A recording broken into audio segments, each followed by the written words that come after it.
En un pequeño pueblo de México, llamado San Juanito, vivía Juan Carlos, un hombre de negocios cuya empresa estaba al borde de la quiebra.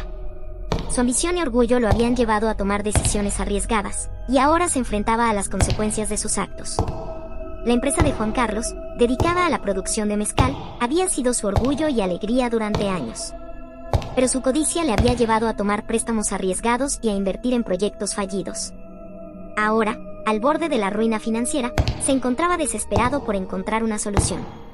En su desesperación, escuchó rumores sobre un anciano en el pueblo que tenía el poder de hacer pactos con el diablo. Juan Carlos no creía en esas historias, pero su situación era desesperada y decidió investigar. El anciano, don Santiago, vivía en una cabaña en las afueras del pueblo. Era conocido por su sabiduría y su conexión con lo sobrenatural.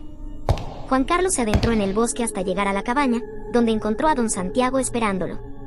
El viejo hombre lo miró con ojos penetrantes y le dijo que estaba dispuesto a ayudarlo, pero a cambio, tendría que venderle su alma al diablo. Juan Carlos dudó, pero la perspectiva de perderlo todo lo empujó a aceptar el pacto. El pacto se selló con sangre y en ese momento, Juan Carlos sintió un escalofrío recorrer su espina dorsal. A partir de ese momento, su vida comenzó a cambiar. Su empresa comenzó a prosperar de una manera inexplicable, pero a medida que crecía su éxito, también surgían consecuencias terribles. Las noches se volvieron más sombrías y las pesadillas lo acosaban sin piedad. La gente del pueblo comenzó a sospechar de él, diciendo que estaba involucrado en prácticas oscuras.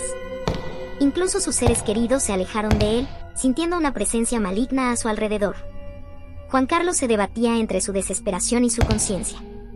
Sabía que había cruzado una línea moralmente inaceptable, pero su codicia seguía empujándolo hacia adelante.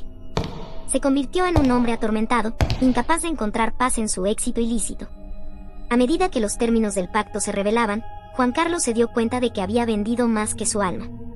El precio de su codicia era la destrucción de todo lo que amaba y la condenación eterna de su espíritu. El diablo había jugado con sus deseos y había cobrado su deuda con creces. Juan Carlos se encontraba atrapado en un tormento que lo consumía día tras día. Después de vender su alma al diablo para salvar su empresa y su estilo de vida, las consecuencias nefastas comenzaron a manifestarse en su vida de manera implacable. Las noches eran las peores. El insomnio se apoderaba de él, y cuando lograba conciliar el sueño, las pesadillas lo perseguían sin piedad. En sus sueños, se veía rodeado de sombras oscuras y figuras demoníacas que se burlaban de su desesperación.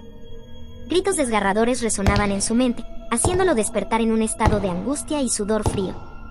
Durante el día, Juan Carlos se sentía constantemente vigilado. La sensación de que algo maligno lo observaba desde las sombras lo atormentaba. Podía escuchar susurros susurrantes que parecían emanar de las paredes, susurros que solo él podía oír. Cada vez que se daba la vuelta, esperaba ver una figura demoníaca mirándolo fijamente, pero solo encontraba un vacío escalofriante. La gente del pueblo comenzó a evitarlo. Sus miradas de desconfianza y miedo lo perseguían a donde quiera que fuera.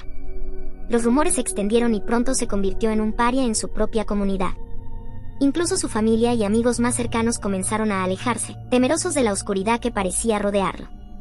En su soledad, Juan Carlos se enfrentó a una lucha interna desgarradora. Sabía que había traspasado límites morales y que había perdido su humanidad en su búsqueda desesperada de riqueza y éxito.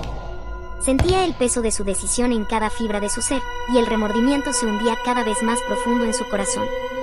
A medida que pasaban los días, las consecuencias del pacto se volvían más evidentes.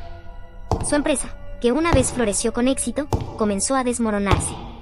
Los clientes desaparecieron, los empleados renunciaron y los contratos se rompieron.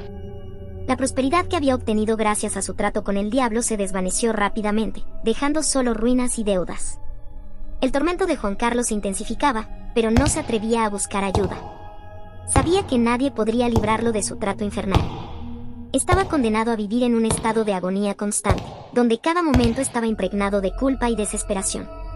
Finalmente, cuando ya no pudo soportar más la carga de su tormento, Juan Carlos se sumió en una oscuridad tan profunda que ya no pudo encontrar la luz. Su alma, ahora manchada por la codicia y la traición, estaba perdida para siempre. Finalmente, Juan Carlos se encontró solo y arruinado, incapaz de enfrentar las consecuencias de sus acciones. El diablo había cumplido su parte del trato y se llevó consigo a un hombre que había perdido su alma en busca de riqueza y poder.